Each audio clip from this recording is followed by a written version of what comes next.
Anayamkunnu higher secondary school NSS യൂണിറ്റും സൗഹൃദ ക്ലബ്ബും Mukkam fire സ്റ്റേഷന്റെ സഹകരണത്തോടെ സന്നദ്ധം സേഫ്റ്റി പ്ലസ് സുരക്ഷാ ബോധവൽക്കരണ പരിപാടി സംഘടിപ്പിച്ചു. അഗ്നിബാധ പോലെയുള്ള അടിയന്തര സാഹചര്യങ്ങളിൽ സ്വീകരിക്കേണ്ട മുൻകരുതലുകളും ജീവൻ രക്ഷാ മാർഗങ്ങളും ഫയർഫോഴ്സ് ടീമിലെ വിദഗ്ധർ അവതരിപ്പിച്ചു. അഗ്നിശമന ഉപകരണങ്ങളുടെ ഉപയോഗ രീതികൾ, അപകട സമയം കാണിക്കേണ്ട പ്രതികരണം, രക്ഷാപ്രവർത്തന തന്ത്രങ്ങൾ എന്നിവയുടെ തത്സമയ പ്രദർശനവും നടന്നു.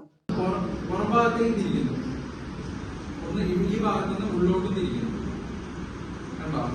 ഇതിന്റെ വ്യത്യാസം ഉണ്ടാവും. ഇതൊന്നും കാണിച്ചില്ല. ഒരു ഭാഗം പുറത്തേക്ക് എടുക്കണം, ഒരു ഭാഗം ഉള്ളിലേക്ക് എടുക്കണം. നീറ്റായി മനസ്സിലായില്ല. ഒരു കെട്ടിവിടെ ഉണ്ടാവും. പിന്നെ കുറച്ചുകൂടി ടൈറ്റായിരിക്കും. അപ്പൊ ചെസ്റ്റിനും കെട്ടായി. അപ്പൊ നല്ല സപ്പോർട്ടായി. ആള് കുഴഞ്ഞു കഴിഞ്ഞാലും നമുക്ക് പൊക്കിയെടുക്കാം. 1 മിനിറ്റിൽ 100 പഞ്ച് എന്നുള്ള സ്പീഡിൽ 30 എണ്ണത്തിന്റെ സെറ്റ്. ഓക്കെ, ഏകദേശം അത് ഇങ്ങനെയായിരിക്കും.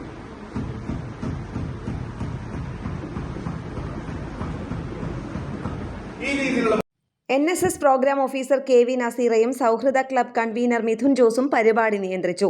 വിദ്യാർത്ഥികളായ ആദിൽ റഹ്മാൻ, അഷ്ഖഫ്, റയാൻ എന്നിവർ സംബന്ധിച്ചു. കേരള പ്രണാമം ന്യൂസ്, കോഴിക്കോട്.